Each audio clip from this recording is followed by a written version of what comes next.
షాద్ నగర్ వైపు ఉన్న మన స్వర్గసీమ వెంచర్లో ప్లాట్లు కొన్న వాళ్ళంతా సంతోషంగా ఉన్నారు. ఒక్కసారి విజిట్ చేయండి.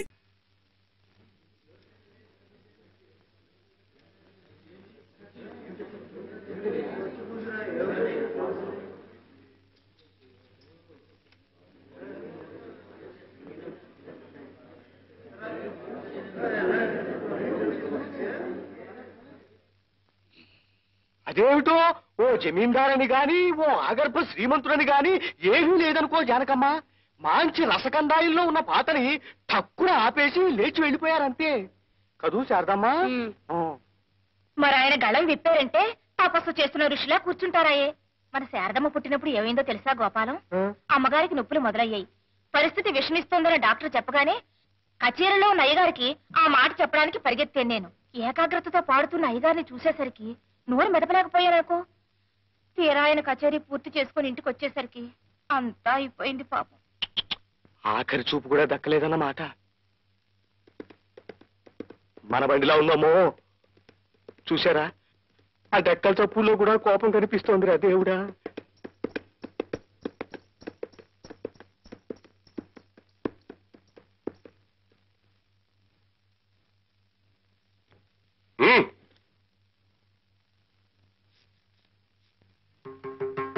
ఏమయ్యా గోపాలం, ఇదేమన్నా న్యాయంగా ఉందా?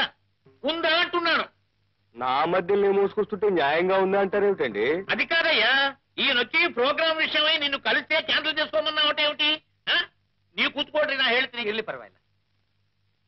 చూడు, మన తెలుగువాళ్ళు ఆహా ఓహో అనుకోవడం వేరయ్యా. ఎక్కడో కన్నడ దేశస్తులు కన్నడ సంఘం తరపున వచ్చి మన వారి కచేరీ పెట్టి ఘనంగా సన్మానం చేస్తా ఉంటున్నారయ్యే. గజారోహణం, మంత్రి గారి చేత గండపెండేల బహుకరణం పెద్ద ఎత్తున ఏర్పాటు చేసుకున్నారయ్యಾ వాళ్ళు. ಹೌದು ಸ್ವಾಮಿ, ಶಂಕರ್ ಶಾಸ್ತ್ರಿ ಅವರಿಗೆ ಭಾರಿ ವಿಜೃಂಭಣೆಯಿಂದ ಎಲ್ಲಾ ಏರ್ಪಾಡುಗಳು ಮಾಡಿದ್ದೇವೆ. ಅವ್ರ ಹೆಸರು ಹೇಳಿ ತುಂಬಾ ಟಿಕೆಟ್ಗಳು ಮಾರಿದ್ದೇವೆ. ಇವಾಗ ನೀವು ಕಚೇರಿ ಇಲ್ಲ ಅಂದ್ರೆ ನನ್ನ ಇಲ್ಲ ಅನ್ಸ್ಬಿಡ್ತಾರೆ ಸ್ವಾಮಿ. అదే తాను నా మాట తాగిచ్చింది మహాప్రభు. నీవు మాట్లాడితే సుమ్మనిరు. విన్నావటయ్యా, కన్నడంలో ఎంత బాధపడుతున్నాడో పాపం. 600 అయినా సరే ఈ కచేరీ జరిగి తీరవలసిందే. ಅಷ್ಟೇ ಸ್ವಾಮಿ, ಅಷ್ಟೇ. ಶಂಕರ್ ಶಾಸ್ತ್ರಿ ಅವ್ರ ಕಚೇರಿ ನಡೆದು ಹೋದ್ರೆ ತುಂಬಾ. ಅಯ್ಯೋ ಮಧ್ಯದಲ್ಲಿ ನೀವು ಬಂದು ಮಾತಾಡಿ ಬೇಡ ಅಂತ ಹೇಳ್ತೀನಲ್ವಾ ಹೇಳಿದ್ರಿ ಸ್ವಾಮಿ. ನನಗೆ ಬಿಟ್ಟು ಬಿಡು. ನೀವು ಕೂತ್ಕೊಳ್ರಿ. ಯಾವಯ್ಯ, వీడి పాడు జనం వినే అదృష్టం లేకుండా చేద్దామనా మీ ఉద్దేశం ఏమిటది? నన్ను అడుగుతారేమండి? మీరిద్దరూ శివకేశవులాగా మంచి స్నేహితులు కదా. అయ్యగారిని అడగండి ఆ మాట. అడుగుతానయ్యా, అడగడం ఏమిటి? అడిగేస్తాను. 10 మద్దతులు చేసిన వాడినైనా సరే వాడి కళ్ళలో సూటిగా చూసి నేరం ఒప్పించేస్తాను. వీడంటే నాకేమైనా భయం అనుకుంటున్నావేమో. ఉన్నాడా లోపల? ఆ పగ్గదిలోనే ఉన్నారు. నీ మొహం అంట చెప్పమయ్యా ఆ మాట. నా మాట వినుంటాడటవా? ఏమిట్రా మాధవ, ఏమిటెవరినో కొట్టేస్తాను జరిగేస్తానంటున్నావు? మీ బరదలరా, బజార్లో ఎక్కడ కూరగాయలు లేనట్టు 3 రూపాయలు తీసుకెళ్ళి 1 కిలో వంకాయలు తెచ్చింది. వంకాయలు. ఈ సంగతి గోపాలమే చెప్తున్నాను. ఏమో గోపాలం? ಏನ್ ಸ್ವಾಮಿ, ಕಚೇರಿ ವಿಷಯ ಮಾತಾಡೋದು ಬಿಟ್ಟು ವಂಕಾಯಿ ಇಂಕ ಅಂತ ಹೇಳ್ತಿದ್ದೀರಲ್ಲ. ನಿನಗೆ ಅವರ ವಿಷಯ ಗೊತ್ತಿರಲಿ. ಮೊದಲೇ ಕಚೇರಿ ವಿಷಯ ಹೇಳಿದ್ರಿ పట్టు. పిచ్చిని తెచ్చిందే అనుకో, అన్ని వంకాయలే తేవాలా? ఇది ఏమైనా బాగుందా? వీరు కన్నడ సంఘ సెక్రటరీ పాపం. ఇప్పుడు వంకాయలు తెచ్చిందే అనుకో, నాడిగా ఉండాలా? అన్ని పుచ్చులే. వీరు నీ కచేరీ పెట్టించి ఇప్పుడు పుచ్చులైనా గుత్తు వంకాయ వేయమన్నాను. మరి వేసి ఏడ్చిందా? మామూలు అలా వేసి తగలబెట్టింది. వీరు గండ పెండేరు. అమ్మాయి శారదా, లోపల పెట్టమ్మా. రే ఇదిగో, నేను చెప్పిన మాట సరిగ్గా వినిపించుకుంటావా లేదా? ఏమిట్రా నువ్వు చెప్పేది? కాసేపు ఇదంటావు, కాసేపు అదంటావు, వంకాయలంటావు. అసలు నువ్వేమిటి చెప్పదలుచుకున్నది? చెప్పమంటావా? ಹೇಳಿ ಸ್ವಾಮಿ, ಹೇಳಿ ಸ್ವಾಮಿ, ಹೇಳಿ. వీరు కన్నడం సంఘ సెక్రటరీ. నీకు సన్మానం, గండపెండేరం, గజారోహణం జరిపించాలని అనుకుంటున్నారు. నువ్వు ఒప్పుకుంటావా? సంతోషిస్తాను. ఒప్పుకోకపోతే నా మీద ఒట్టే, నేను వస్తాను.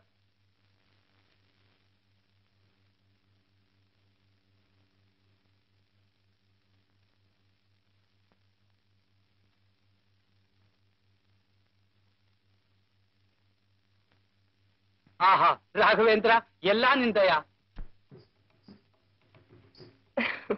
ఏ రత్నపాప తులసి ఏమంటోంది? ఏమంటాడు బాబు గారు, తమరంటే పడి చచ్చిపోతుందంటే నమ్మండి. పొద్దస్తమానం తమరి గురించే కలవరింత మా పిచ్చి తల్లికి. మొన్నెప్పుడో రోడ్డు మీద కనిపించారట. ఆ రోజు రాత్రి సగం నిద్రలో లేచొచ్చి నా మనసు మీద పడుకుని ఏం చేసిందంటే చెప్పాడు. ఎలా చెప్పనబ్బా, అప్పటికి నేనే మీ అమ్మని జమీందారు బాబును కాను అని చెబుతూనే ఉన్నా. అయినా నాకు సిగ్గేస్తుంది బాబు, నేను చెప్పలేను. ఈ వయసులోనే ఎంత చోట్ల పట్టించేస్తున్నావు? మంచి వయసులో ఉండగా ఇంకెంత లబ్జుగా ఉండేదానివో. ఆ రోజులే వేరు. నేను మా తులసంత వయసులో ఉన్నప్పుడు ఊళ్ళో మగాళ్ళు ఎవ్వరూ పెళ్ళాలతో కాపురాలు చేసేవారు కాదనుకోండి. అదో వెలుగు. నా కూతురుకు కూడా అన్నీ నా పోలికలే. దానికి మీరంటే పంచప్రాణాలు బాబుగారు. అదేదోనమ్మా, ఏమిటది? ఆ రవ్వల నెక్లెసు. అది చేయించి పెట్టమని పోరు పెడుతోంది బాబుగారు. జమీందారు దొరగారు ముందుకి బోసి మేరతో ఎలా రాను ఎలా రాగలను అని ఒకటే ఇదైపోతోంది బిడ్డ. బాబుగారు తలుచుకుంటే రవ్వ లెక్కలేసేవిటక్క, వజ్రాలు వడ్డాణవి చేయించేస్తారు. ఏ బాబు గారు?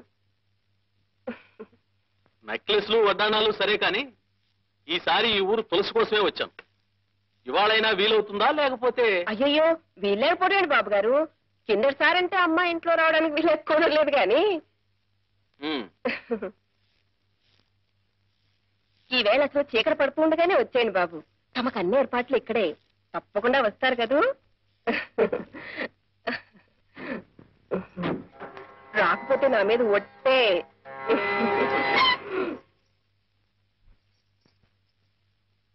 బాగుందమ్మా, చాలా బాగుంది. నేనెక్కడ జమీందారుని ఎలా కట్టుకోవాలా అని తహతాలాడిపోతుంటే నువ్వు ఇక్కడి తంబూరాలు బొంగరాలు బాగు చేస్తూ కూర్చున్నావు. చూడు, మట్టి దేవుళ్ళని మామూలు మనుషుల్ని నమ్ముకుంటే మనకి మిగిలేది బూడిదే. బోలె డబ్బు పోసి మీకు ఆటా పాటా నేర్పించింది ఇలాంటి మహారాజుని నచ్చేత్తులో పెట్టుకుంటావనే వెరి తల్లి. అసలు పురోహితుడికి నత్తి మనకి భక్తి ఉండకూడదు, తెలిసిందామా? చూడు, చీకటి పడే వేళకి బాబుగారు వస్తారు. కాదంటే గుమ్మంలోకి వచ్చిన లక్ష్మీదేవి పక్కకు వెళ్ళిపోతుంది. ఇలాంటి మహారాజు చూపు నీ మీద పడాలనే ఎంతమంది నీకోసం ఎగబడుతున్నా ఇన్నాళ్ళు నిన్ను తెరచాటం దాచించాను. చూడమ్మా, ఎంచక్కా వెన్నపూస రాసుకుని తలస్నానం చేసి వస్తే ఫోల్డర్ వేసి పట్టు చీర కడతాను. ఏమ్మా, నా మాట వినాలి. నా బంగారు తల్లే కదా, వెళ్ళమ్మా. దాన్ని ప్రతిలాడతావేంటక్క? రాత్రి జమీందారు గారి మాటకి సరే అంటే సరే సరే. తిక్క వేషాలు వేసిందో ఏ కీలు కా కీలు విరిచేసి బయట పారేస్తానంతే.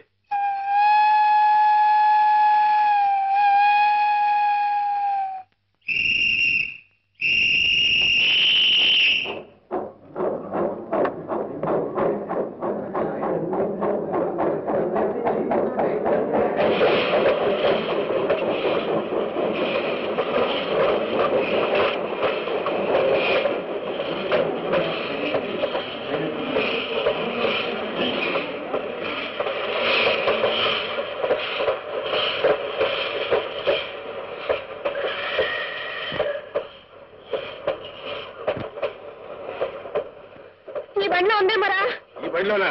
నీ బొంద ఆ బండిలో వెళ్ళిపోయింది. చాలా చెప్తాను.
దిగండి.